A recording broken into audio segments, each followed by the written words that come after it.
tanggung jawab utama apa? Biasanya nih ya, biasanya kayak ini RPS kuliah itu, ya, kuliah pendidikan karakter itu kan ada deskripsi mata kuliah. Jadi itu satu kalimat saja, ya.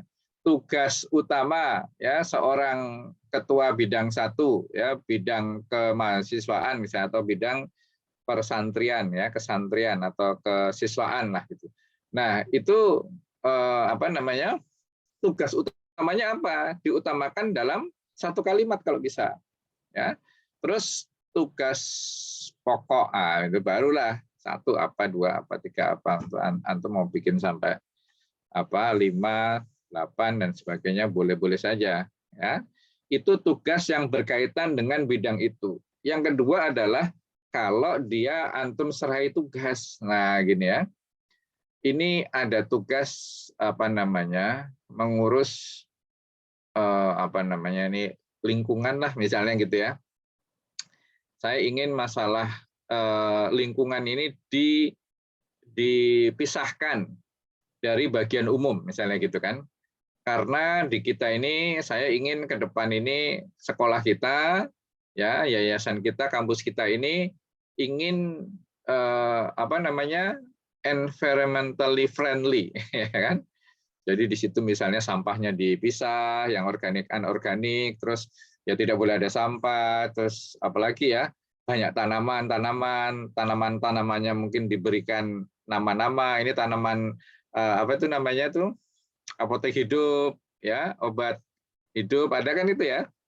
Ya terus dikasih nama gitu. Ini tanaman jahe, ini kunyit dan sebagainya. Kalau perlu dengan nama Latinnya atau nama Arabnya gitu ya. Nah ini karena pekerjaannya khusus, tidak bisa ya orang bagian umum menghandle semuanya, ya di apa istilahnya itu, BKO ya, di tugas khusus gitu, apa itu namanya tuh.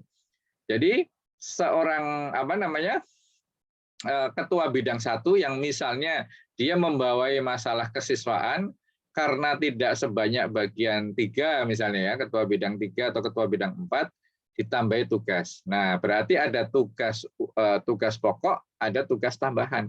Nah, tugas tambahan itu ya teman-teman sekalian, kalau antum nyuruh orang, nyuruh anak buah, harus ada catatannya gitu.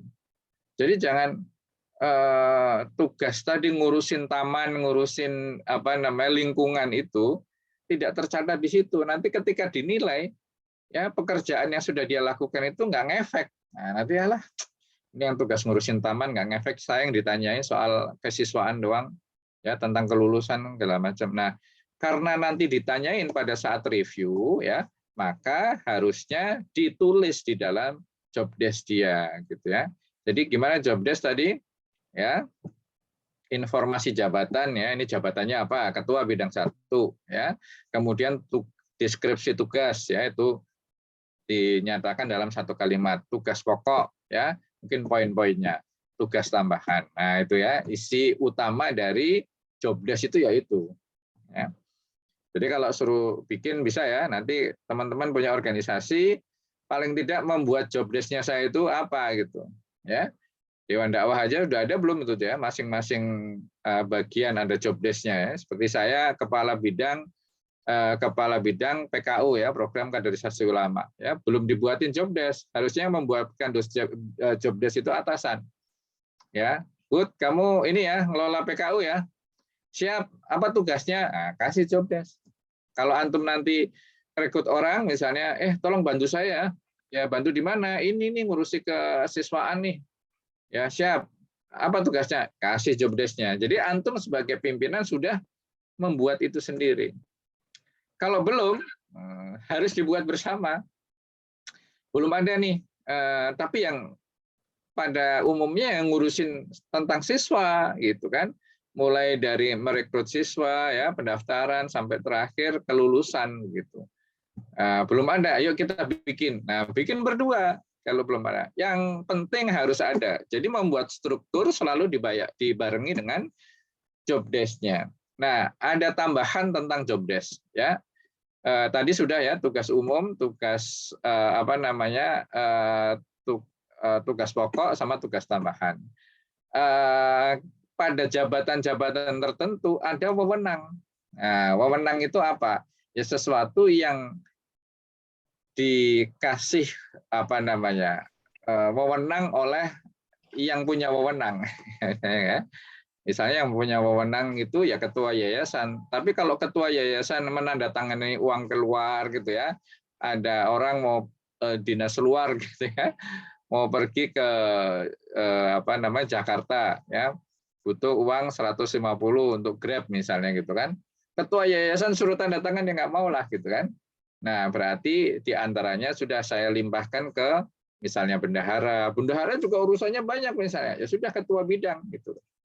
Jadi untuk menandatangani uang apa-apa dibatasi juga jumlahnya ya sampai 5 juta boleh ditandatangani oleh kepala bidang. Di atas 10 juta ya sudah harus ketua yayasan gitu. Atau bendahara atau siapa gitu. Misalnya gitu ya. Jadi wewenang itu ada yang ditambahkan, ada yang tidak. Ya kalau misalnya nggak ada wewenang apa-apa ya sudah. Gitu. Ya, tapi mestinya ada ya, mestinya ada. Misalnya untuk memilih anak buah, ya gitu kan. Kalau ada anak buah itu berarti punya wewenang, wewenang untuk menilai, memberikan apa namanya reward dan punishment kepada anak buah. Nah itu paling nggak wewenangnya itu. Kalau punya anak buah. Tapi kan ada job yang misalnya dia sendiri, tugasnya sendiri, nggak punya anak buah, nggak punya wewenang, ya sudah, tugas pokok, tugas tambahan saja gitu. Ya. Terus kemudian hubungan. Nah, penting ini istilahnya peritil-peritilnya kalau mau ditambahkan ya. Tadi wewenang. Kemudian hubungan. Dia itu dalam bekerja itu hubungannya dengan siapa saja. Ya, dengan atasan bawahan itu nggak usah ditulis ya. Karena itu sudah pasti orang dalam bekerja. Tapi dalam menyamping tadi ya, ketua bidang 1, 2, 3. Nah, gitu kan. Berhubungan dengan ketua bidang 3 yang di dalam internal. Nah, keluar itu dengan siapa dia berhubungan? Ya, kalau kesiswaan misalnya dia berhubungan dengan kepala dinas tempat. Nah, gitu. Itu perlu dituliskan juga untuk bisa menggambarkan karena begini, kalau orang itu nemu job desk-nya kepala bidang 1 bidang kesiswaan pada sekolah antum, ya, itu dia sudah bisa menggambarkan, oh orang ini kerjanya seperti ini, ya, dia keluar juga ya, misalnya tadi berhubungan dengan kepala dinas. Ada yang dia tidak perlu ya, misalnya antum naruh satu seorang humas. Nah, udah humas ini mau ketemu Pak Lurah, Pak RT, Pak RW, kemudian apa namanya? Kepala dinas, ya, koramil dan sebagainya itu pokoknya diurusin semua humas saja. Bisa juga seperti itu. Atau kalau humas nggak ada ya ditempelkan ke masing-masing itu pejabat-pejabat itu ya. Terus apalagi? Speknya ya, spek orang itu ya, spek orang itu yang harus menduduki apa, laki perempuan, oh harus laki-laki nggak boleh perempuan misalnya kan, laki-laki umur berapa atau lulusan apa ya, S1 pengalaman 3 tahun misalnya gitu kan, atau kalau boleh D3 ya tapi pengalamannya 5 tahun, boleh lulusan SMA tapi pengalamannya 10 tahun, boleh gitu ya. Jadi harus ada perimbangan antara pendidikan dan pengalaman gitu ya. Kemudian apa perlu good looking nggak ya? Misalnya kalau antum naruh seorang humas gitu ya, ya paling nggak orangnya good looking, bisa atau berani berbicara di depan, mempunyai apa karakteristik ekstrovert ya, jangan introvert, macam-macam lah speknya itu. Menguasai IT misalnya kan, bagian humas menguasai IT karena dia harus mempublikasikan ininya gitu kan. Bagian media harus bisa menulis gitu kan, kayak Ustadz Dudi itu ya, ya dia memang wartawan yang ditaruh di situ untuk media dakwah itu. Nah kira-kira itulah ya job desk-nya ya. Jadi organisasi dibarengi dengan job desk. Nah sekarang masuk ke MPP, kemarin juga sudah ya, sama MPP rekrutmen ya. Ini saya ulang sedikit. Harus mempunyai MPP, Manpower Planning ya. Intinya itu tahun ini nih ya untuk pengembangan organisasi yang sudah ditetapkan visi misinya oleh pimpinan atau mungkin oleh kita sendiri. Kita itu butuh orang berapa? Mau nambah orang nggak tahun ini? Nah, itu harus planning kan dari awal. Intinya gitu.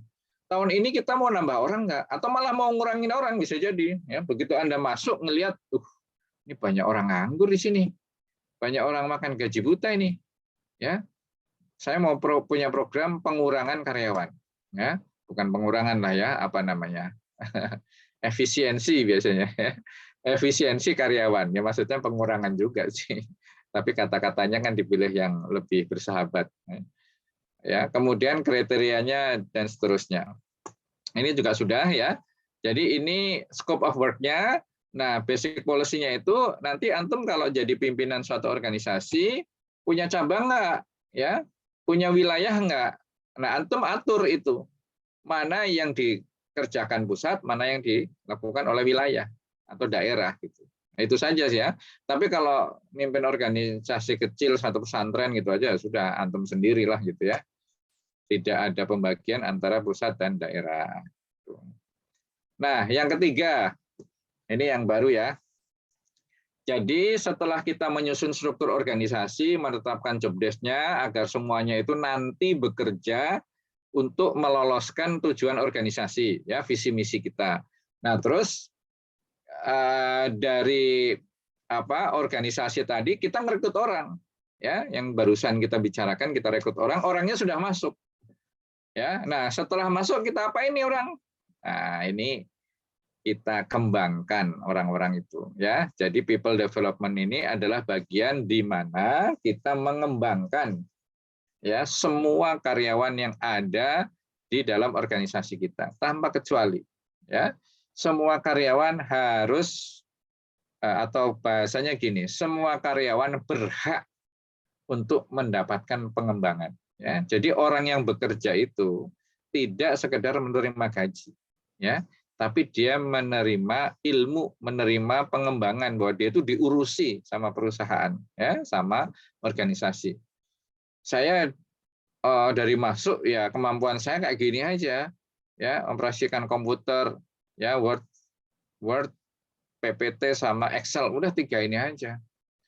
Ya dari semenjak 10 tahun saya masuk ya kayak gini aja kerjaan saya itu ngetik aja, ya gitu. Berarti dia tidak mendapatkan pengembangan sehingga karirnya bisa naik. 10 tahun jadi admin, itu kan kita sendiri kalau jadi mereka kan pasti ya gimana ya, sedih lah gitu kan. 10 tahun kerjaannya ngetik surat masuk, surat keluar di file lah itu kan. Kasihan ya hidupnya itu berarti ya gitu-gitu aja. Ya. Nah, bagaimana mengembangkan si karyawan kita ini? Kita harus membuat namanya matrix training. Matrix tahu kan ya, kayak tabel begitulah gampangnya, tabel training. Tapi istilah yang populer itu adalah matrix ya. Matrix itu adalah pertama orang-orangnya di sebelah kiri ya, apa tuh namanya? Kolomnya ya. Ya, kolomnya itu ke bawah itu ya orang-orangnya ya. Si Budi, si Amir, si Badu, si Ahmad seterusnya.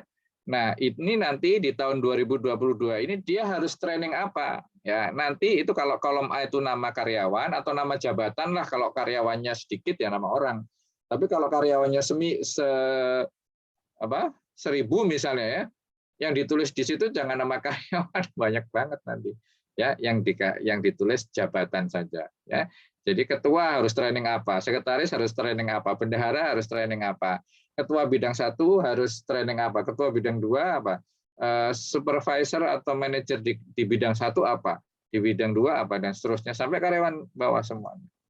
Wah kalau gitu banyak ya. Ya kalau mau maju gitu. Ya makanya konsentrasi pemimpin itu adalah pada orang, bukan pada aktivitas, apalagi pada duit gitu. Nggak ada duit, nggak bisa gerak, ya bisa kan gitu ya. Ini kerjanya nggak bener nih. Nah, berarti supaya kita itu bisa jalan, maka orangnya yang diberesin dulu. Ya, supaya antum itu ya hale-hale lah. Ya, santai. Nah, tapi kan kita tidak ingin santai. Kita ingin cepat mencapai puncak karir. Ya, caranya gimana?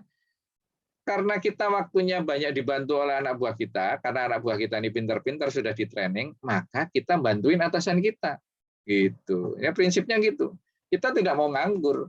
Jadi sisa waktu kita ya itu kita pakai untuk membantu kinerjanya atau KPI-nya atasan. Nah, atasan yang senang dengan dibantu oleh kita, maka dia akan mempercepat promosi. Misalnya nanti ketika ketua yayasannya selesai, siapa nih, kata si pembinanya, yang akan menggantikan kamu sebagai ketua?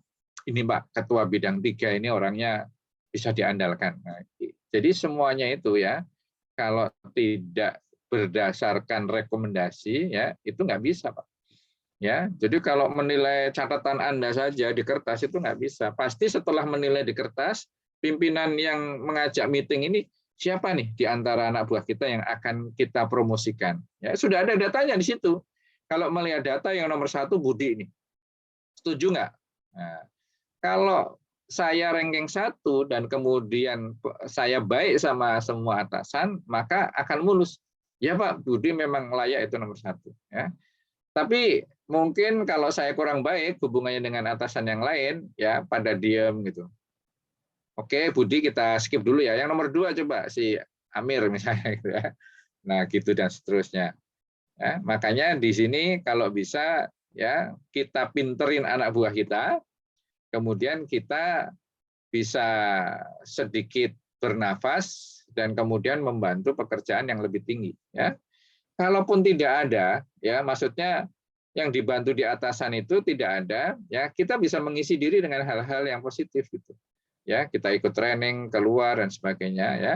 Atau kalaupun tidak ada posisinya sudah mentok nih, ya kita cari yang lebih tinggi lagi gitu. Ya.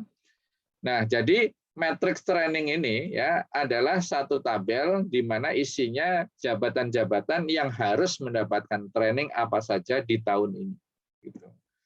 Ya, misalnya bidang admin, ya ini kok salah-salah melulu kalau nulis angka, ya bikin rumus segala macam, training kan Excel, nah misalnya gitu. Atau nggak harus training kan, bisa aja diajarin sama orang yang sudah jago.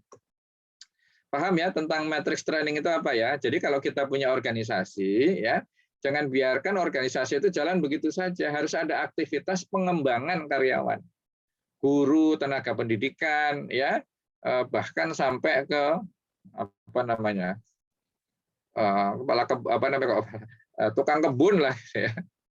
Tukang kebun bagaimana supaya bisa memotong tanaman yang bisa dibentuk itu ya, bisa dibentuk atau rata segala macam ya, ditrainingkan. Ya nggak ada training itu, bukan training ke lembaga-lembaga ya. Nah, dia dimagangkan di misalnya sekolah sebelah gitu kan. Pak, boleh nggak ini saya tukang kebun saya itu magang tempat Bapak ini baru soalnya nih. Ya, belum bisa apa-apa. Atau kalau ngerjain kok selalu nggak rapi ya, saya suruh nyontoh tempat Bapak ya. Nah, gitu. Jadi caranya mentraining tidak harus masuk kelas, ada guru yang mengajar tak macam-macam ya. Bisa dimagangkan atau bisa disuruh ngikut orang gitu. Ya. Kamu seminggu saya perintahkan untuk ini deh nempel sama Pak manajer itu ya. Apa yang dia lakukan kamu ikutin aja. Apa yang dia suruh kamu ikutin aja ya. Nah, itu tentang pengembangan di bidang training itu macam-macam ya, tapi yang jelas kita punya ya.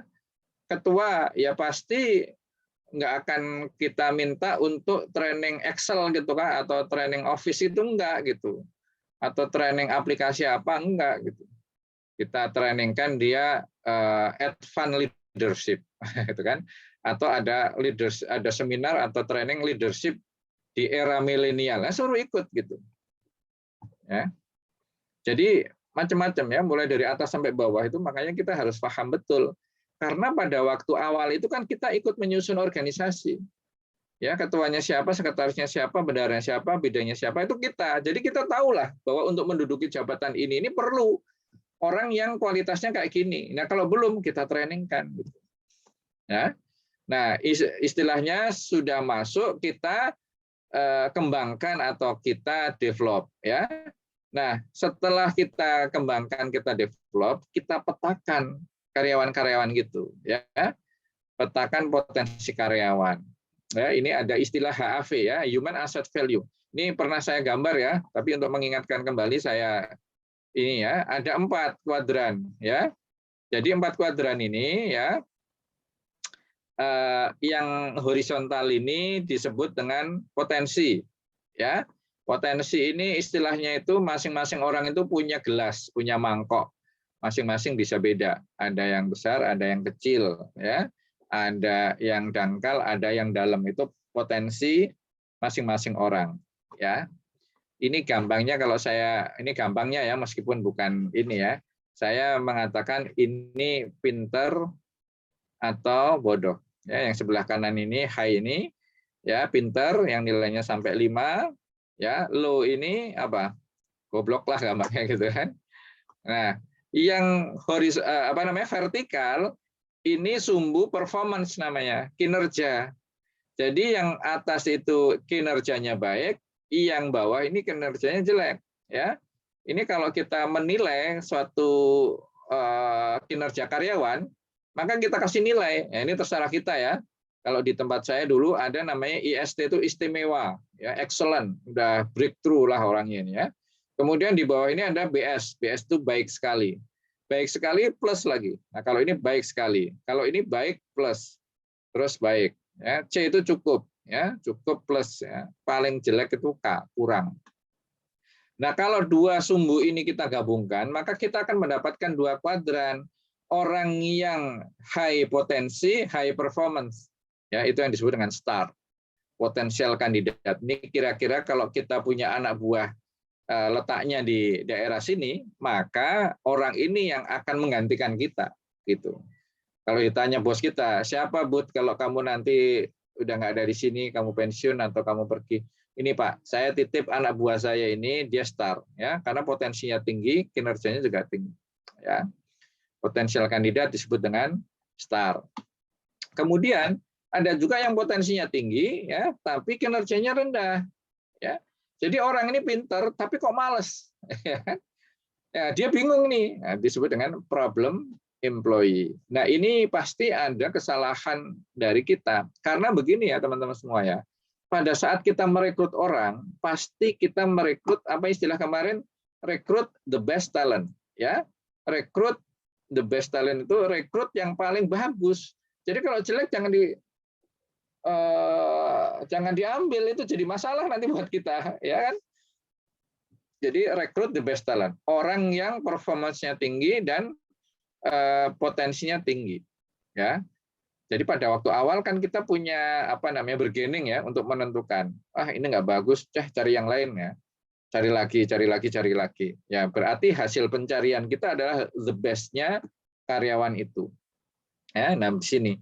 Nah mungkin karena ada masalah, karena diberlakukan tidak adil, karena macam-macam lah ya kita karyawan itu kan ada saja masalahnya. Maka dia bisa turun dari STAR ini ke ya problem employee. Jadi dia potensinya bagus, tapi kok kinerjanya jelek, ya. Gampangnya ini orang pintar tapi kok malas gitu. Nah ini harus ditingkatkan semangatnya kalau ini, ya ditingkatkan, dimotivasi supaya naik lagi. Kamu masalahnya apa? Ditanyain ya di coach ya, coaching counseling ya, ditanyakan problemnya itu apa, ketemu ternyata, ternyata saya dulu dia pernah diperlakukan tidak adil oleh atasan yang lama. Jadi saya males lah kalau kerja kayak gini Pak. Atau dulu pernah saya mengerjakan laporan sampai 2-3 hari tidak tidur, tapi begitu saya serahkan nggak jadi deh. Begitu saya kecewa banget itu Pak. Udah nggak dihargai dan sebagainya. Nah ini harus dimotivasi ya. Pak, itu era yang lalu, mari kita tutup Pak. Kita song-song masa depan yang sama, dan saya insya Allah tidak akan memperlakukan Bapak seperti itu. Ya, saya janji. Nah, misalnya kayak gitu. Ini akan meningkat ke sini. Jadi semua karyawan kita ini kalau bisa ya ada yang di STAR semua, jangan ada di tempat lain. Ya, semuanya STAR. Ya. Yang seperti kemarin saya sampaikan, Pak, tolong kirim guru yang terbaik ya Pak untuk dipromosikan. Nah, itu jawaban kita, nggak boleh siap Pak ya, tapi semua guru kami baik Pak, semua guru kami STAR. Ya. Nah, ada juga yang potensinya rendah, tapi dia kinerjanya bagus. Orangnya bodoh, tapi rajin gitu gampangnya gitu ya. Ini disebut dengan career person. Orang yang ngikutin aja, dia orangnya nggak terlalu pintar, Tapi kalau disuruh apa manut, disuruh apa manut, disuruh apa manut ya. Jadi dia naik gitu kan. Tapi ada masalah ya, dia bodoh gitu ya. Makanya dia ditingkatkan dengan training ya, dengan ikut segala macam. Jadi potensinya nambah. Ya mangkoknya itu bisa dibesarkan ya. Memang kalau membesarkan mangkok ya yang bawah ini ya, potensi ini lebih sulit daripada benerin performance gitu. Jadi high potensi ini ngukurnya paling cepat 2 tahun. Jadi kalau orang itu jelek sekarang, kemudian Pak saya mau belajar, mau memperbaiki diri segala macam, 6 bulan lagi minta diuji, jangan mau gitu. Sabarlah ya, perubahan itu kalau menurut dunia psikologi modern ya, itu kira-kira 2 tahun ya. Makanya psikotes ya, psikotes sama tes-tes yang lain kan juga kalau di kampus kita kan ini ya, berlakunya 2 tahun. Misalnya antum tes TOEFL ya, sekarang ya. Nanti pada waktu lulus 2 tahun lagi udah nggak berlaku. Tapi kalau masih 1 tahun 11 bulan ya masih boleh dipakai gitu. Karena menurut orang-orang itu kemampuan atau potensi seseorang itu biasanya berubah itu dalam kurun waktu yang lama. Ya paling enggak 2 tahun. Tapi kalau performance yang kemarin malas sekarang rajin ya bisa sekarang saja, sekarang juga gitu kan. Nah, kemarin malas-malasan tiba-tiba hari ini sadar, oke giat pas dinilai 6 bulan itu selesai dengan prestasi yang baik gitu. Nah, yang jangan sampai ada di tempat kita adalah deadwood ini ya, sudah bodoh, malas pula ya. Ini namanya HAV ya. Jadi apa istilahnya nih?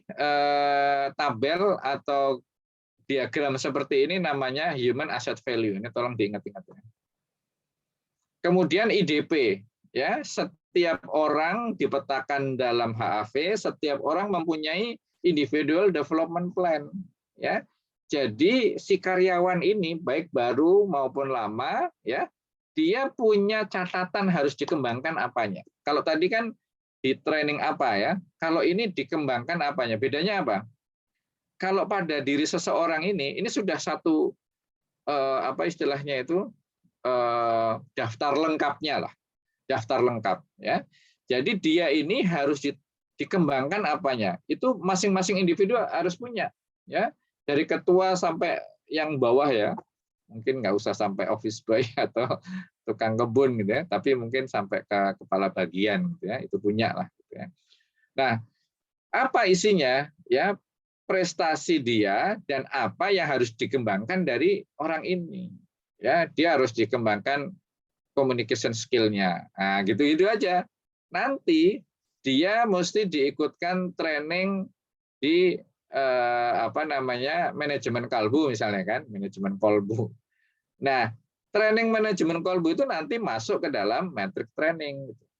Jadi metric training ini untuk mengurus satu organisasi, kalau IDP ini mengurus 1 orang saja. Ya, bentar kalau nggak salah saya ada contohnya nih. Tadi sempat saya lihat-lihat ya. Nah ini IDP ya. Nah ini development ya. Nah bermula dari sini sebetulnya. Ini apa depannya ya? Ya jadi antum bisa membuat ini udah kelihatan gambarnya? Udah belum? Udah ya. Jadi antum sebelum menilai orang ini itu harus dikembangkan apanya, harus lihat kompetensinya dulu, kompetensi gap dulu. Ya kalau sudah bagus kan ya dia udah jago gitu kan,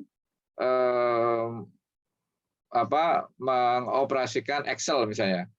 Ya tiba-tiba karena antum punya program semua karyawan diikutkan Excel, antum kirim juga lah. Ini saya levelnya sudah ngajarin ini, bukan belajar. Nah ini caranya antum punya poin-poin yang dia harus kuasai ya. Jadi yang warna biru ini ya. Yang warna biru misalnya dia harus punya visi dan misi bisnis, punya fokus pada customer, mampu membuat analisis dan judgment, ya, mampu membuat planning, mampu lead ya, mampu memimpin dan memberikan motivasi buat anak buah, mampu mempunyai interpersonal skill dan seterusnya. Ini standarnya 1, 2, 3, 4 ya. Semuanya ini anak buah saya harus levelnya 4 ya.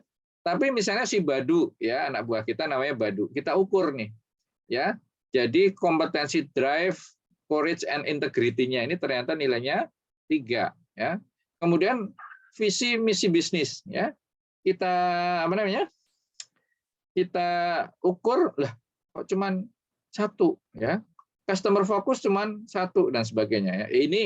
Ini apa kompetensi daftar kompetensi ini menyesuaikan ya, nggak harus niru ini. Ini dulu waktu saya di Astra ini. Ya, ini disesuaikan dengan organisasi kita. Ya, mungkin kalau sekolah ya bukan customer focus ya, tapi kemampuan analisis tetap ini harus ada. Ya, kemampuan apa namanya?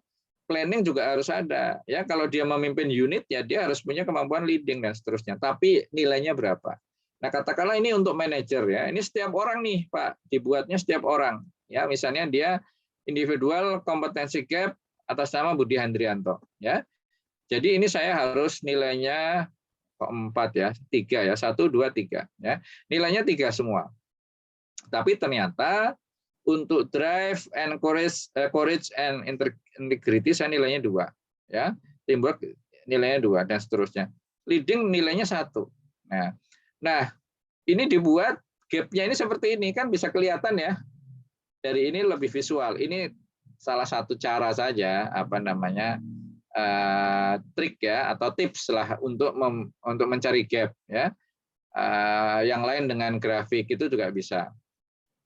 Nah, kalau gini kan kelihatan nih, yang jarak antara yang merah dengan yang hijau itu yang paling jauh, itulah yang perlu dikembangkan. Ya, jadi apa yang perlu dikembangkan dari seorang Budi Handrianto ini? Visi dan misi bisnis. Ya, kemudian customer focus. Ya, yang dikasih bintang-bintang ini jaraknya 2. Gitu. Kemudian analyzing and judgment. Kemudian leading and motivating. Nah, planning saya udah bagus, dalam arti sudah 2, sudah deket lah gitu kan. Bagus lagi ya, bagus lagi kalau orang itu excellent, antara yang merah dengan yang biru ini menyatu. Ya, jadi antara target dengan actual ini 1. Nah, fokus karena kalau saya disuruh training semuanya pasti mabuk gitu kan. Fokusnya di mana? Oh, kamu fokus saja di berapa nih? 1, 2, 3, 4. Ada di 4 dari berapa ya? Berapa sini? 8 ya. 1, 2, 3, 4, 5, 6, 7, 8. Jadi fokus pada 4 bidang ini saja untuk tahun ini. Ya. Diharapkan nanti tahun depan ya dengan di training dengan development yang lain ini bisa naik. Gitu. Ya. Nah, setelah kita tahu bahwa kita harus mengembangkan anak buah kita ini di 4 titik ini, ya, maka kita bikin development-nya gitu. Nah, ini development form-nya. Ya, ditulis di sini kompetensi 1 itu apa? Yang kurang tadi visi dan misi bisnis. Tulisannya di sini. Kompetensi ya, visi misi bisnis diuraikan ya. Dia harus bisa memimpin anak buah dalam jumlah yang banyak, memimpin anak buah dalam proyek dan sebagainya. Ini diuraikan saja sesuai dengan kita merasa bahwa anak buah ini kurangnya apa. Ya. Nah, harapan kita kalau dia sudah di training tim maunya apa gitu. Ya, kita pasti sebutkan di sebelah kanan ini perilaku yang diharapkan, ini yang bagus-bagus gitu. Jadi ini targetnya seperti ini. Ini setiap orang harus punya. Ya. Nah, kemudian masuk kepada development activity. Ya, jadi tadi visi dan misi bisnis ini ya ditaruh lagi di sini. Metode untuk meningkatkan apa? Ya tadi barulah ya training, kemudian apa ikut orang ya dimagangkan di mana ya, terus atau suruh mimpin proyek. Ini mau ada acara ulang tahun lembaga kita nih yang ke-30 misalnya gitu kan. Jadikan ketua panitia. Ya misalnya Dewan Dakwah kemarin milad ke-55, ketuanya adalah siapa? Ustadz Dade ya, senior antum ini ya. Ustadz Dade itu jadi ketua panitia. Nah, ini sebetulnya development dia di bidang leadership, bagaimana dia memimpin satu proyek yang kecil. Nah, diikutkan panitia ya atau diikutkan proyek atau magang pada Pak Adian misalnya. Ya, bisa aja Pak Adian kemana dia ikut aja gitu. Ya, periodenya ditentukan ya misalnya sekarang ya kita bikin sekarang kan berarti Maret ya, mulai dari April sampai Agustus misalnya gitu kan, dikasih periode, jangan tidak ya, kayak target itu kan ada SMART ya, T-nya itu kan apa, time limit ya, jadi waktunya harus dibatasi kapan sampai kapan. Nah KPI-nya itu kunci Terputus tadi 2 keberhasilannya kali apa? mental kita. Kenapa? Tadi Gimana 2 Pak? kali terpental. Di sini 2 kali terpental, jadi terputus penjelasannya Oh tadi. gitu. Sampai mana terakhir? Di 2 sini kali lancar nggak? Putus kok. Lancar Ustaz, Oh, lancar. Lancar, ada berarti yang nah, ya nggak apa-apa. tergantung amal Berarti dan yang dosa. Cuma sampai bilang itu. yang bilang siapa itu? Nah, terus ini ya, ini perilaku yang diharapkan dengan KPI ini ya sedikit berbeda. Kalau ini kan sifatnya masih umum ya. Kalau KPI ini sudah pakai angka, ya misalnya antum punya skala leadership misalnya ya gampangnya ini kan training tentang leadership ya. Leadershipnya 1 sampai 10 ya. Antum masih 5 misalnya gitu kan. Diharapkan setelah mengikuti training ini atau ngikutin tadi ya menjadi kepala panitia ya, Pak Dadi ini tadinya berapa, setelah selesai milad itu nanti level kepemimpinannya berapa, misalnya naik menjadi 8, yang diharapkan 8 misalnya ya gitu. Nah terus ini trackingnya jangan lupa, kalau anak buah itu kita suruh training apa diikutin ya, tanggal sekian oh dia ikut Pak Adian ke Riau ya. Nah ini jangan lupa dikasih mentor ya. Mentor ini kunci keberhasilan seseorang ya. Jadi misalnya saya anak buahnya Pak Nur ya, mentor saya Pak Nur, tapi belum tentu mentor saya adalah Pak Nur, karena Pak Nur misalnya anak buahnya banyak ya, saya dikasih Ustadz Imam misalnya ya, jadi ketika saya melakukan aktivitas apa-apa di mentor atau di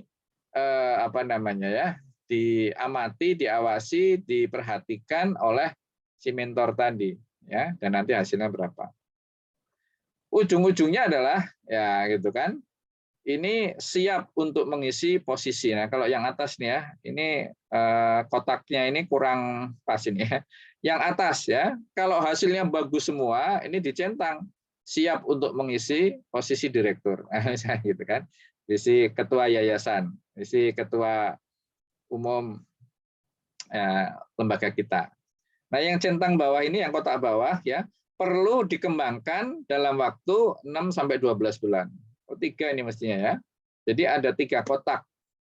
Ya, 3 kotak. 1 sudah siap, 2 ya minta waktu lagi ya, si atasan ini. Ini sudah bisa belum nih diangkat jadi ketua? Belum, Pak. Saya minta waktu 6 sampai 12 bulan lagi. Jadi ini mentor atau atasannya ini mesti memperhatikan betul perkembangan anak buahnya. Nah, yang terakhir ini ya, meskipun sudah di develop macam-macam, belum siap ya. Perlu pengembangan untuk optimalisasi pada posisi saat ini. Jadi yang sekarang aja dulu deh, dia belum beres itu ngurusin pekerjaan ya, maka apalagi kok mau diangkat. Nah, itu ya. Ini namanya IDP ya, Individual Development Plan ya, nanti ditandatangani oleh atasan. Ya, jelas ya IDP. Saya lanjutkan dengan yang tadi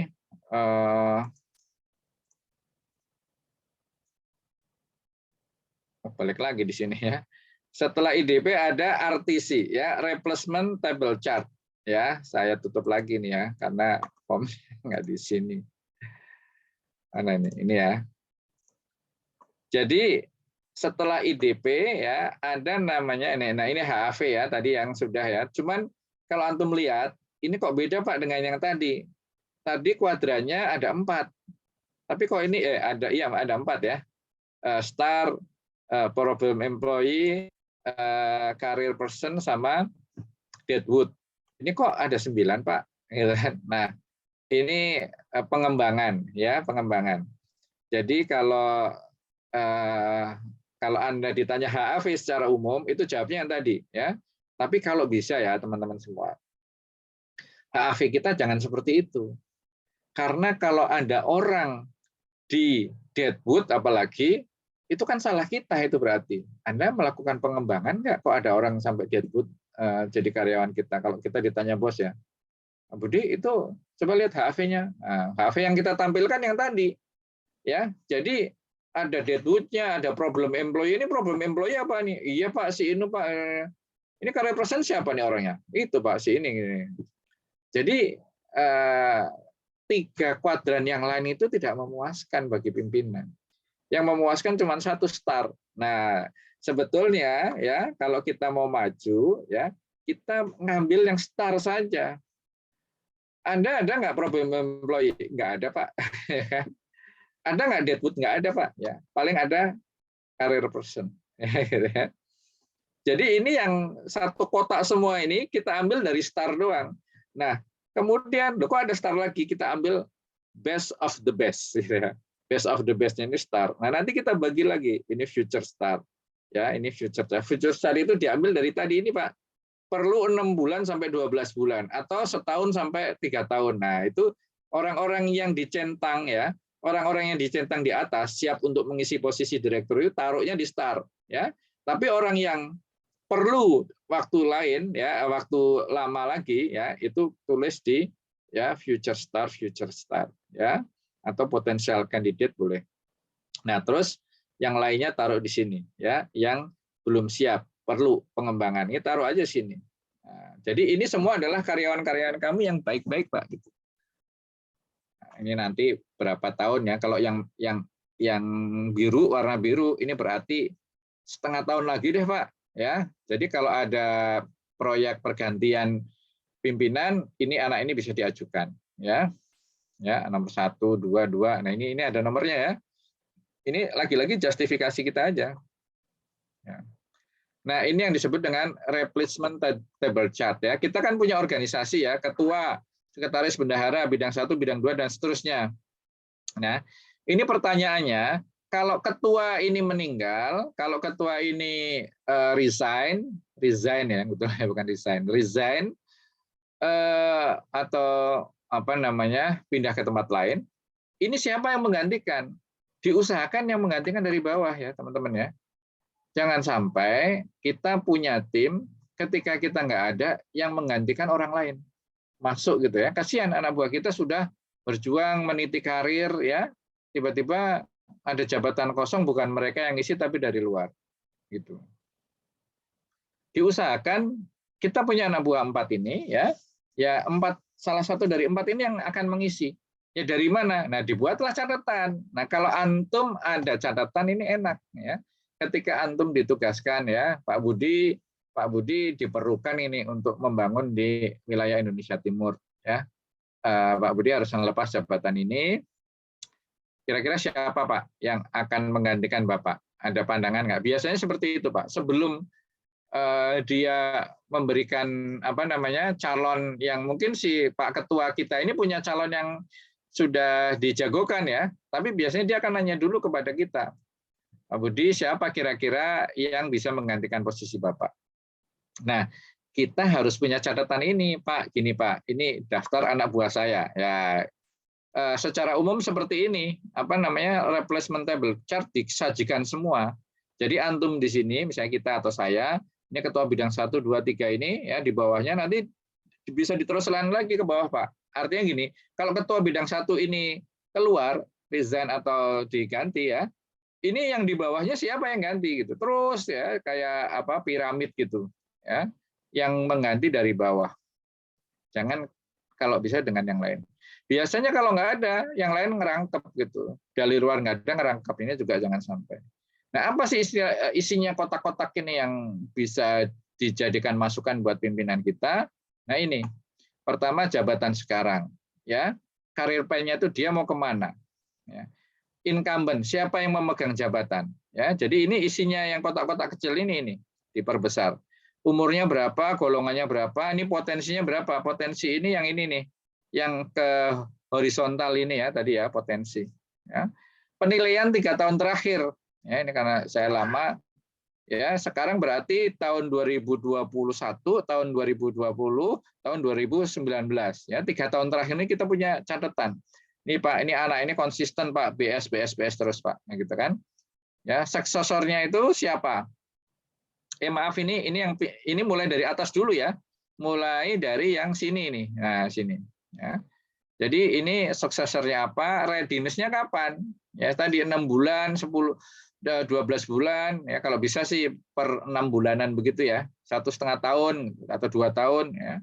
Nah, terus di bawahnya ini siapa lagi? Nah, ini bisa diisi ya. Ini kosong nih berarti. Jadi kalau antum punya ini enak ini. Ya, Pak Budi, siapa yang akan mengganti antum? Ini Pak, saya sudah punya kandidat. Nih. Loh, kok ini yang kamu pilih? Ini, kasih catatan yang lain-lain. Nah, kalau antum punya organisasinya besar, masing-masing pimpinan di wilayah, ya suruh bikin kayak gini. Gitu. Saya ingin tahu, dan ini direview setiap bulan, atau setiap 6 bulan lah paling telat. Ya, setiap 6 bulan ini direview. Mana, saya minta artis antum mana? Nah, gitu kan. Belum bikin Pak, berarti kamu tidak menyiapkan. Kalau nanti kamu nggak ada gimana? Tiba-tiba ada anak buah kamu satu yang meninggal atau pergi resign, itu siapa yang menggantikan? Ya, kita udah capek-capek training ya, kan ngerekrut aja kita biayanya sudah banyak ya, effortnya udah banyak, mentraining, mengcoaching, konseling, mengikutkan, jadiin ketua panitia ya, tapi dia tidak ada catatan kapan dia akan naik. Nah, itu bahaya juga. Nanti dianya juga merasa saya sudah ikut ini, ikut itu, tapi tidak dipromosikan. Ya. Nah, ini pentingnya kita punya RTC ya, apa namanya, replacement table chart. Nah, ini kita balik lagi ke satu lagi apa nih? Ya, evaluasi mutasi ya. Jadi setiap 6 bulan ya kita perhatikan nasibnya anak buah kita itu. Ya, ini bagus nggak? Kalau bagus promosikan. Ya, bisa promosi jabatan ya, tapi kalau promosi jabatan nunggu yang di atasnya kosong kan, ya nggak, anak buahnya ketua bidang 1 ingin kita promosikan, ya atasnya masih ada bosnya, yang lain juga masih ada ya, jabatan di atas dia itu masih penuh semua, ya belum bisa gitu. Nah, untuk itu promosinya itu promosi golongan, makanya penting kemarin ya saya menyuruh antum pertama kali karyawan ini dibuat golongan ya, golongan 1, 2, 3, 4 gitu kan. Nah, supaya lama ya, karena orang dari lulus usia 22 sampai kemudian pensiun 56 tahun itu kan karirnya harus ditata gitu. Ya, kalau dia ya 2 tahun naik dari golongan 4 ke 3, misalnya yang paling rendah 1 ya, misalnya dari golongan 1 ke 2 ya, 3 tahun lagi naik ke 2, ke 3, 4. Udah mentok itu usia 50. Jadi 30 ya. Padahal kita maunya dia sampai pensiun mengabdi di kita. Makanya dibikin 1A, 1B, 1C. Ya. Dulu di tempat saya sampai 1F itu. Ya, supaya lama. Masing-masing golongan itu, golongannya dari 1 sampai 7, masing-masing 1 sampai F gitu ya. Betapa lamanya itu meniti karir di perusahaan itu. Ya. Nah, apakah di demosi kalau memang dia jelek gitu kan, sudah dipindah, aduh kamu kayaknya nggak cocok nih, kamu kinerjanya turun, saya turunkanlah gitu kan jabatannya. Yang tadinya ketua bidang menjadi kepala seksi misalnya gitu, atau menjadi staf biasa. Demosi itu ya. Jadi kalau promosi naik pangkat, demosi turun pangkat. Kalau rotasi tetap Pak. Jadi ketua bidang 1, 2, 3 levelnya sama. Itu golongan 3 misalnya. Tapi inilah semua sudah pada 5 tahun ada di sini, nggak bagus itu, terlalu lama memegang jabatan ini. Dirotasi ya tukar ya, yang bidang 1 tukar kedua dan seterusnya. Nah, itu namanya rotasi. Nah, ini juga tadi apa ya? Melakukan people review, melakukan potential mapping tadi sudah ya, menentukan RTC juga sudah secara periodik ya. Harus mempunyai IDP. Nah, IDP ini bukan atasan yang menyusun ya, tapi disusun bersama-sama. Jadi setelah dinilai ya, misalnya tadi penilaian kita kan ada K, C, C+, B, B+, BS, BS+, sampai tertinggi istimewa. Nah, karyawan kita ya setiap 6 bulan dinilai kan. Nah, setelah dinilai hasilnya misalnya B. Misalnya B gitu kan. Kita panggil anak buah kita ya, namanya Pak Badu misalnya. Badu, kamu dari hasil penilaian saya dan juga teman-teman yang lain nilainya B. Ya, kamu harus tingkatkan. Kalau bisa semester depan kamu B+ deh, atau kalau bisa BS bagus gitu. Apa kira-kira yang bisa membuat kamu itu B+ atau BS? Kamu kurangnya apa? Diskusi ini antara atasan dan bawah. Ya Pak, saya ini sering tidak bisa memanage waktu misalnya gitu kan. Saya kacau Pak kalau urusan manage waktu ini. Nah, mungkin nanti ya kamu kayaknya harus ikut manajemen ini ya, time management ya. Kamu ikut deh di mana macam-macam lah, itu yang hasil saran kita itu. Ya. Dan ini harus ditinjau secara periodik ya. Oke, people development ada yang mau ditanyakan? Ada Ustaz. Sebentar. Belum selesai ternyata, maaf nih. Tapi ini untuk ini intinya aja ya, bahwa karyawan yang wajib mengikuti training, karena training ini tidak semua harus ikut, tapi yang wajibnya adalah orientasi, Pak.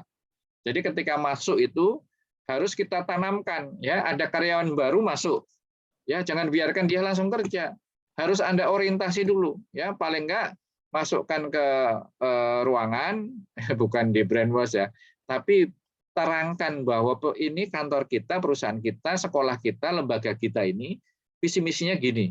Yang boleh dilakukan ini, yang tidak boleh dilakukan ini. Di kantor ini nih ya saya nggak tahu kalau di tempat lain, tapi di kantor ini Anda harus ini dan tidak boleh ini gitu.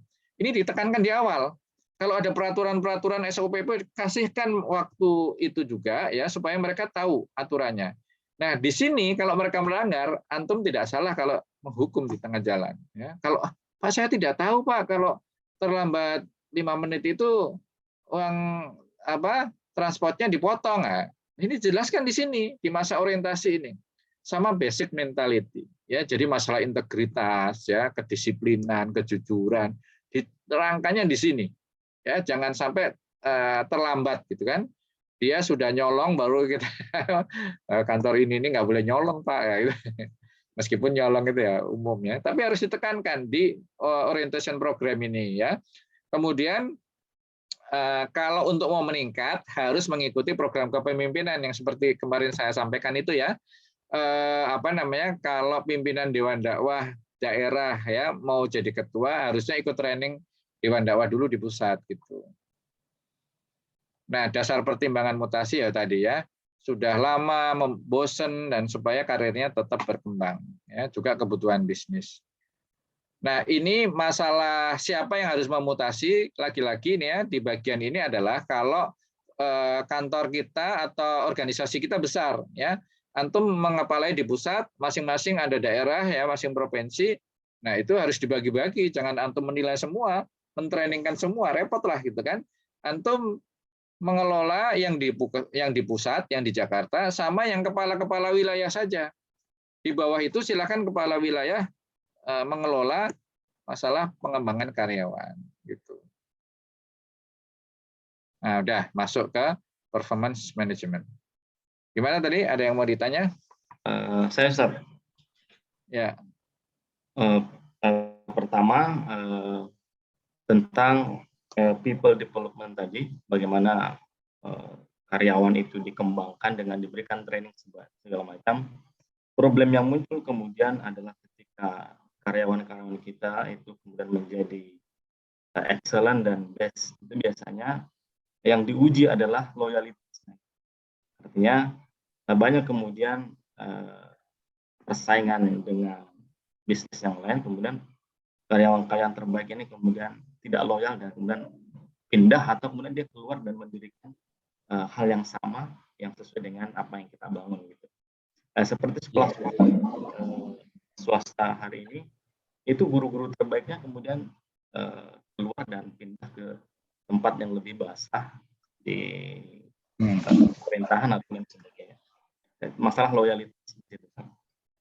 Yang kedua, bagaimana jika ada perusahaan atau kemudian institusi atau lembaga yang itu pucuk pimpinannya itu pendatang baru gitu kan, harusnya yang ideal itu kan menjadi pucuk pimpinan itu berkarir dari bawah kemudian sampai atas, tapi ini ada orang masuk baru tapi dia langsung di pucuk pimpinan sehingga dia pemahaman terhadap people orang yang di bawahnya itu kurang gitu. Bagaimana kemudian menyikapi, bagaimana sikap pucuk pimpinan tersebut atau bagaimana sikap organisasi tersebut dengan fenomena seperti ini. Terima kasih Ustaz. Ini pertanyaan menarik ini ya, dan jawabannya tidak harus Pokoknya kalau di manajemen sumber daya manusia itu jawabnya nggak harus satu dan ya apa namanya itu yang benar gitu ya. Karena ini lebih banyak ya selain kita punya ilmunya kita ada seninya juga di situ. Jadi begini ya teman-teman semua ya. Pada saat kita men-setting struktur organisasi atau organisasi dari awal itu kan nggak cuman organisasi kemudian kasih job desk gitu ya. Tapi kan ada satu lagi ya pekerjaan kita itu apa itu yang pekerjaan organization development. Tadi hari ini nggak sempat saya singgung, tapi waktu di Wika itu kan sempat saya singgung. Ada satu lagi tugasnya, membangun corporate culture, ya kultur perusahaan kita. Nah itulah ya kultur atau kebudayaan di organisasi kita itu harus kita bangun, Pak. Ya, misalnya kita membangun tadi integritas, suasana yang guyup, ya, reward and punishment itu jelas, kemudian kenaikan pangkat itu jelas, itu Pak. Jadi di kantor kita ini mendapatkan pengembangan itu bagian-bagian dari untuk mengikat loyalitas anak buah, tidak selalu uang. Ya percaya saja ya, tidak selalu uang. Coba nah Dewan Dakwah ini kalau ya urusannya duit gitu ya bisa lari semua itu. Ya alhamdulillah itu ya. Ya ustadz-ustadz kita yang di atas itu ya yang ya subhanallah ya. Mereka gajinya kecil tapi pendapatannya tidak kecil loh. Ya ini ya saya sampaikan juga nih. Gajinya kecil tapi pendapatannya nggak kecil. Nah, pendapatan nggak kecil itu bisa jadi karena dapat orang lain, dapat dari ini lain, atau dari yang kecil itu berkah. Gitu. Yang nama berkah kan ziyadatul khair ya, bertambah terus kebaikannya. Ya istilahnya kayak mukjizat Nabi aja, makanan sedikit tapi bisa dimakan banyak orang. Nah, kalau di lembaga kita, di sekolah kita, kampus kita ini suasananya enak, guyup, jelas lah kalau di sini ini, pokoknya saya tinggal bekerja yang baik, mengajar yang baik, semua nasib saya, semua nasib karir saya sudah jelas atasan saya yang akan mengurus gitu. Atasannya seperti itu, atasannya lagi seperti itu. Ya. Jadi memang untuk menarik loyalitas itu banyak hal ya. Nomor satu memang paling gampang nih, paling gampang duit. Ya, duit. Tapi ini kenyataannya ya, Anda tahu ya kerja di Astra gajinya besar. Tadi yang saya bilang itu gajinya itu kalau akhir tahun itu bisa 20 kali lipat ya. Kalau kita gajinya 10 juta saja ya, kalau gajinya 10 juta saja. Berarti akhir tahun itu kita dapat 200 juta. Ya. Itu ya. Ada karyawan saya yang seperti itu. Ya, dan gajinya nggak 10 juta tentunya ya. Itu ya pindah juga. Ya. Jadi apa namanya? Tidak harus uang. Ini tidak harus uang. Kejelasan karir, suasana, terus enak ya. Ya, ketemu dengan misalnya banyak orang apa namanya jadi dosen UIK itu ya. Ya karena suasananya sangat Islami. Ada Pak Kiai di situ, ada pengajian, ada khataman Quran. Mana ada ini apa perguruan tinggi umum ya Islam aja mungkin nggak ada, apalagi umum ya. Itu khataman Al-Quran setiap minggu berapa kali itu sekarang mungkin sudah 30 kali itu ya setiap minggu dari berbagai macam fakultas itu. Jadi itunya ya Pak Sarul ya, kalau mau meminta loyalitas orang ya kita berikan keseluruhan ya, tidak harus uang gitu. Ya bisa jadi kecil tapi suasananya orang pasti akan loyal. Yang kedua, kalau dia itu sudah diberikan semua, ya pergi-pergi juga ya kan, dan perginya biasanya ya enggak. Kalau saya anak buah saya ya mau keluar saya tanya, kamu mau kemana? Pak saya dapat perusahaan lain, gajinya berapa? Maksudnya dia bilang kalau di tempat lain itu lebih tinggi. Berapa lebih tingginya gitu kan? Oh sekian Pak, naik 20%. Oh bener nggak 20%? Ya bisa jadi di sana gross, di sini net. Di sini kerja sampai jam 5, di sana jam 10 malam belum boleh pulang misalnya gitu kan. Di sana tempatnya jauh, kita hitung bareng-bareng transport kamu berapa. Ternyata setelah dihitung-hitung malah kalau kerja di sana nombok gitu ya. Jadi itu pentingnya kita itu memaintain karyawan seperti itu, ya. Itu sudah sering tuh teman-teman. Nah, kalau misalnya sudah dihitung-hitung di sana tetap lebih tinggi, ya, atau alasan yang lain, misalnya Pak, Ibu saya sudah sepuh, saya mau pulang kampung untuk cari kerja di kampung saja. Nah, itu sudah nggak bisa dilawan itu ya kalau kayak gitu ya. Nah, ya sudah kalau begitu, nggak ada saudara yang lain yang nemenin kamu, nggak Pak, saya anak sebatang kara misalnya gitu ya. Nah, sudah, kalau alasannya kayak gitu harus dengan legowo kita lepas. Nah, melepas orang-orang itu sebetulnya blessing in disguise. Apa itu? Blendingnya. Menjadi keuntungan buat organisasi juga. Kenapa? Yang di bawah bisa naik. Antum kan punya nih orang-orang yang sedang antum develop selain yang orang tadi. Yang di bawah ini kan juga banyak. Ya sudah, nggak apa-apa kalau memang kamu di sana, ya. Terus jangan sampai begini Pak, jangan sampai membuat karyawan itu balik ya. Ini presiden ini. Dia, Pak, saya mau resign, kenapa? Di sana gaji lebih tinggi. Terus balik ke sana, ternyata nggak betah, Pak, bisa Pak ngebalik? Ya, nggak bisa gitu kan. Saya gaji separuh lagi, nggak apa-apa, nggak mau, nggak bisa gitu. Ini presiden, ya, presiden nggak boleh dilakukan. Jadi tadi kalau karyawan keluar, alhamdulillah sebetulnya ya. Di satu sisi kita sayang karena ada karyawan potensial yang sudah kita keluar, tapi di satu sisi ada kesempatan untuk naik dari yang di bawah, gitu. Ya. Jadi begitu dia keluar, kita ngumpulin nih, ya ada rezeki buat kalian. Ya, siapa yang paling bagus naik jabatan ini? Nah, memang ini apa istilahnya wewenang seperti ini adanya di atasan.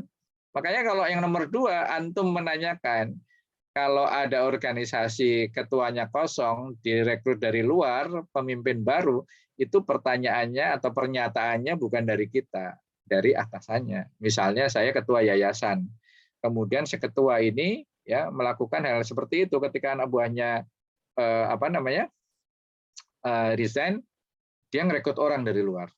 Ya, saya mempertanyakan, kamu kenapa ngerekrut dari luar? Emang di bawah nggak ada yang bagus? Nah, gitu ya.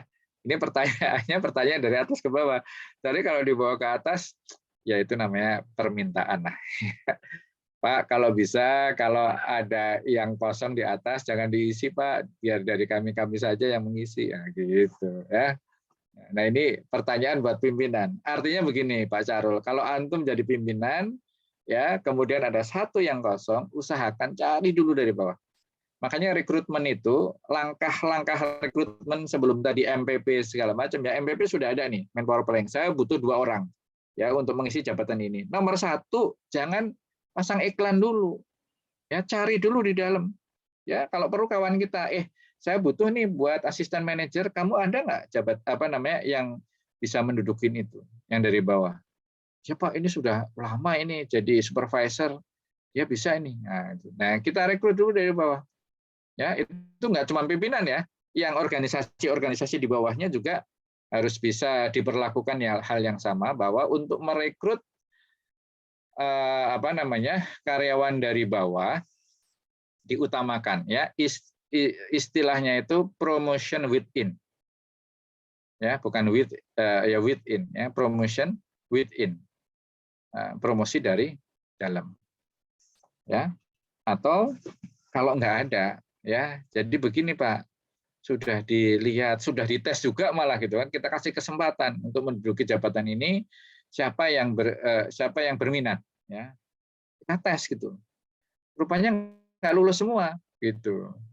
Ya harus kita sampaikan, mohon maaf ya ini terpaksa ini kalian ya tadi ya, makanya harus ada catatan tadi, catatan kita itu ya, antum ini dalam program development ini butuh 6-12 bulan lagi untuk bisa mendudukin ini. Sekarang ini kamu belum matang. Sementara kita butuh orang yang sudah matang. Gitu. Jadi mohon maaf saya rekrut dari luar gitu ya. Jadi kalau bisa sih kayak gitu ya, ada mekanisme kita merekrut dari dalam, di dalam nggak ada baru kita rekrut dari luar. Ya.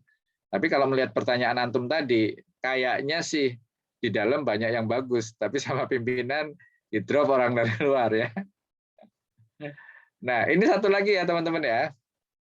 Nanti dalam bekerja, kompetensi macam-macam itu kadang-kadang kalah dengan satu hal, yaitu dipercaya. Ya, kompetensi setinggi apapun ya, kalau dia tidak dipercaya keluar. Ya, saya tadi yang saya kasih contoh 20 kali lipat itu yang dari Astra itu saya rekrut gitu ke perusahaan berikutnya. Bukan di Astra itu. Saya gaji berlipat-lipat itu, ya. Tapi kami tidak bisa memberikan bonus sampai 20, cuman bulanannya Anda jauh lebih besar daripada yang bulanan di Astra. Ya. Oke kan? Berarti dia mau, berarti antum bisa membayangkan nih di tempat yang baru itu gajinya gede.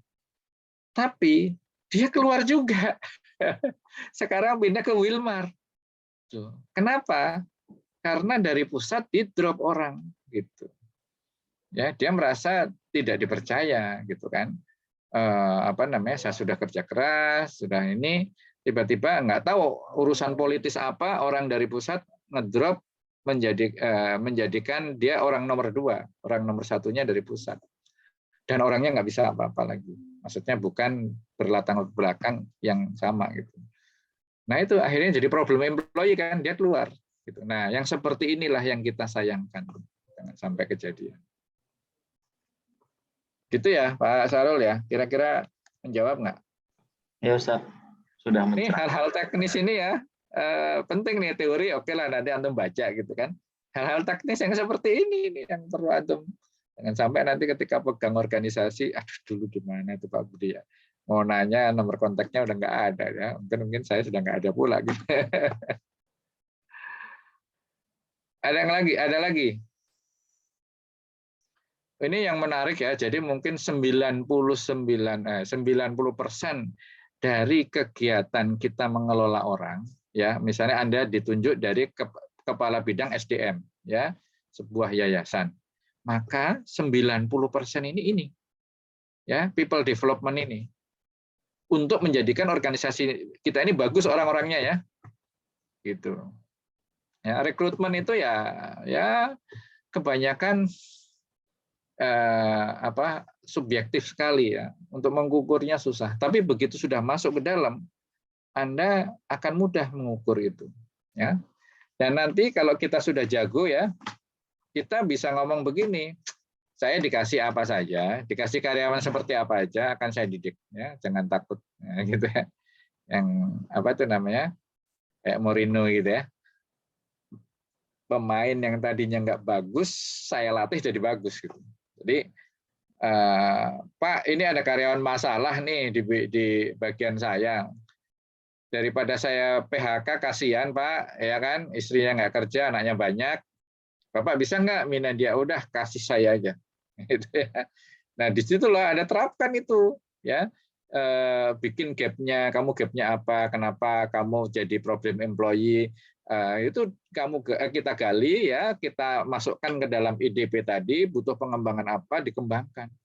Itu kalau orang sudah kena itu Pak, udah kayak istilahnya saklar ya, tinggal ceklek dia langsung menyala gitu, langsung lari.